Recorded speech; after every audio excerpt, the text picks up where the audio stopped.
Bertemu kita pada surah Muhammad. Assalamualaikum warahmatullahi wabarakatuh. Alhamdulillah wa kafa wa salatan wa salaman ala ibadihi alladhina astafa wa ba'd. Muslimin muslimat yang dirahmati Allah sekalian, bertemu kita pada surah Muhammad. Surah yang mengandungi 38 ayat diturunkan di Madinah Al-Munawwarah. Secara umumnya surah Muhammad ini menceritakan kepada kita tentang perkara-perkara yang diwajibkan kepada orang mukmin dan juga kepada orang kafir terhadap Nabi Muhammad sallallahu alaihi wasallam. Allah Taala juga menceritakan tentang hukum hakam di dalam peperangan dan apakah yang sepatutnya berlaku di dalam peperangan dan bagaimana ahwal ataupun keadaan hati orang mukmin, bagaimanakah sepatutnya keadaan hati itu. Begitu juga Allah Taala menceritakan penamaan surah ini pada ayat yang kedua, menerangkan tentang penurunan Al-Quran ini kepada baginda Nabi Muhammad sallallahu alaihi wasallam. Juga Allah Taala menceritakan tentang keadaan orang munafik dan orang yang murtad dan apakah janji dan ancaman Allah Subhanahu wa taala kepada mereka ini. Secara asasnya Allah Taala menceritakan bahawasanya orang-orang yang kafir dan yang menghalangi diri mereka daripada Allah Subhanahu wa taala, yakni tidak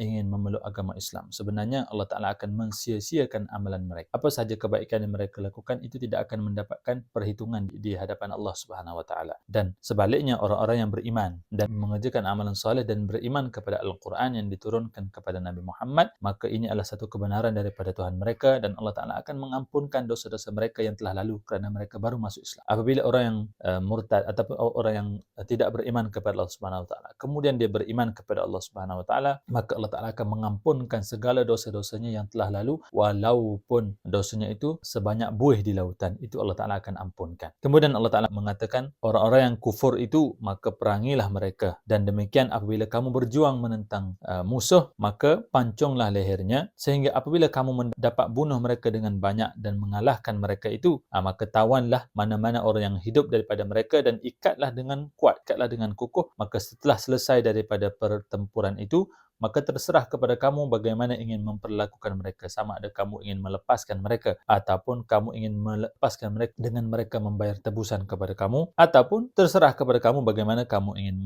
melakukan. Bertindak begitulah kepada orang yang menceroboh kamu daripada golongan kafir sehingga berakhirnya peperangan jihad itu dan lenyaplah segala sebab-sebab yang menimbulkan peperangan ini. Dan demikianlah diperintahkan kepada kamu untuk melakukan perkara tersebut sekiranya Allah Ta'ala menghendaki. Sudah tentu Allah Ta'ala boleh membinasakan mereka tanpa menyuruh kamu pun untuk memerangi mereka, seperti yang Allah Ta'ala lakukan kepada orang-orang kafir pada perang Badar. Allah Ta'ala menghantar para malaikat, orang mukmin sedikit tetapi dengan bantuan para malaikat dapat mengalahkan musuh yang ramai. Kalau Allah Ta'ala inginkan, Allah Ta'ala boleh sahaja menghancurkan musuh tanpa perlu pun kamu berperang, tetapi Allah Ta'ala ingin menguji kamu, menguji kesabaran kamu menentang golongan kufur yang ingkar menceroboh kamu. Orang-orang mukmin yang gugur syahid di dalam peperangan memerangi musuh, maka Allah Ta'ala tidak akan sekali-kali mensia-siakan amalan ataupun perbuatan mereka itu. Allah Ta'ala akan memperkenalkan kepada kamu bagaimanakah sifat-sifat syurga itu. Wahai orang-orang yang beriman, kalau kamu membela agama Allah Subhanahu wa taala, nescaya Allah Ta'ala akan membela kamu untuk mencapai kemenangan dan akan meneguhkan pendirian kamu. Ini bukan sahaja terpakai pada bentuk peperangan, tetapi sama juga dengan dalam konteks kita hari ini untuk membantu agama Allah Subhanahu wa taala.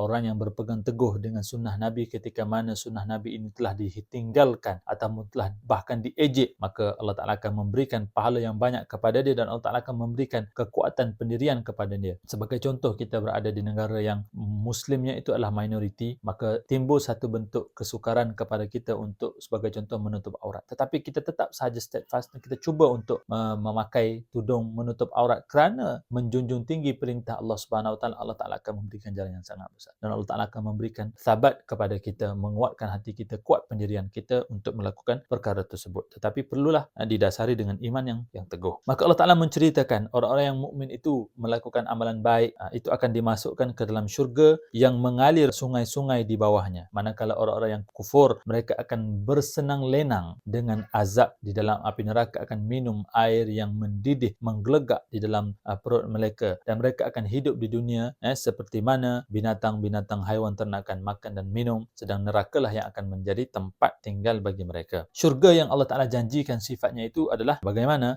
Fiha anharum mimma. Di dalam syurga itu mengandungi berbagai bentuk anak sungai yang mempunyai pelbagai jenis air, iaitu air yang tidak berubah rasa dan baunya. Lam yataghayyar ta'muhu wa anharum min khamrin. Air yang terdiri daripada susu yang tidak berubah rasanya, dan sungai yang berasal daripada arak yang lazat bagi orang-orang yang meminumnya, dan sungai daripada madu yang suci bersih.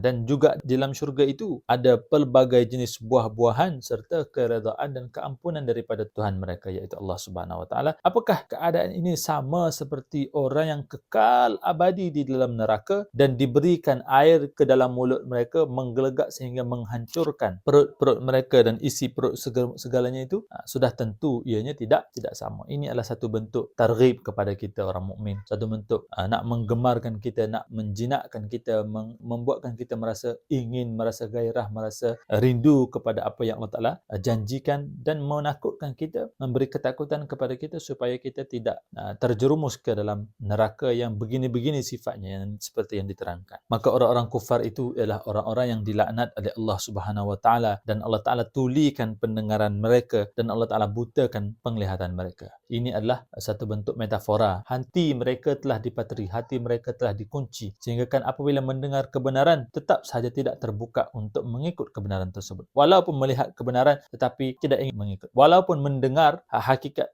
perkara-perkara yang betul, perkara-perkara yang hak itu mereka tidak dengari. Ini adalah suatu bentuk perkara yang Allah Ta'ala telah tabakkan ataupun tetapkan kepada orang-orang yang kufar kerana keengganan mereka ataupun kedegilan mereka daripada menerima kebenaran yang dibawa oleh baginda Nabi SAW. Dan orang-orang yang kufur ataupun orang-orang yang berpaling tadah, orang-orang yang murtad setelah daripada mendengar perkataan-perkataan kamu wahai Muhammad, syaitanlah sebenarnya yang melakukan perkara tersebut. Asyaitanu sawwala lahum wa amla lahum. Syaitanlah yang memperdayakan mereka dan memanjangkan angan-angan mereka. Apakah orang-orang kufar itu ataupun orang-orang yang murtad itu mengira bahawasanya Allah Ta'ala tidak akan mendedahkan perasaan dendam mereka kepada Nabi Muhammad? Allah Ta'ala mengatakan, kalau Allah Ta'ala inginkan, boleh sahaja Allah Ta'ala memperkenalkan mereka-mereka itu kepada kamu wahai Muhammad, sehingga kan kamu dapat tahu, oh si fulan ini adalah munafik, si fulan ini adalah munafik, si fulan ini adalah munafik. Dan Allah Ta'ala akan memberikan simah, Allah Ta'ala akan memberi satu bentuk tabak di dahi ataupun di wajah mereka, simah mereka, sehingga kan apabila Nabi tengok, Nabi boleh tahu, oh ini adalah orang yang murtad, orang yang munafik, berpura-pura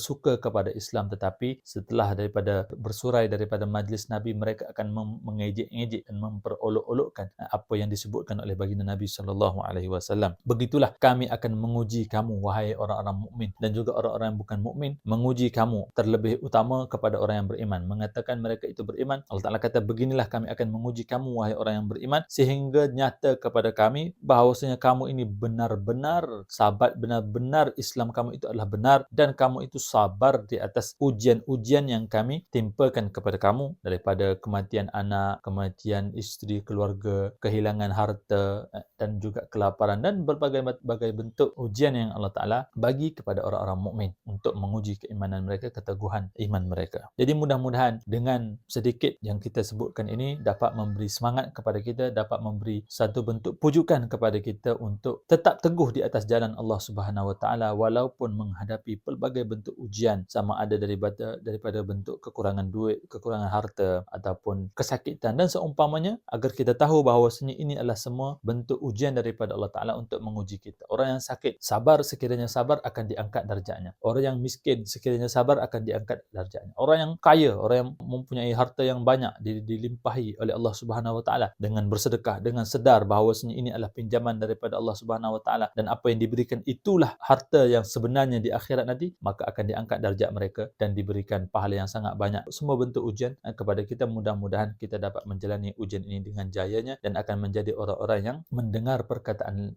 yang baik daripada Nabi lalu mengikut perkataan tersebut. Wabillahil hidayah wa taufiq. Wassalamualaikum warahmatullahi wabarakatuh.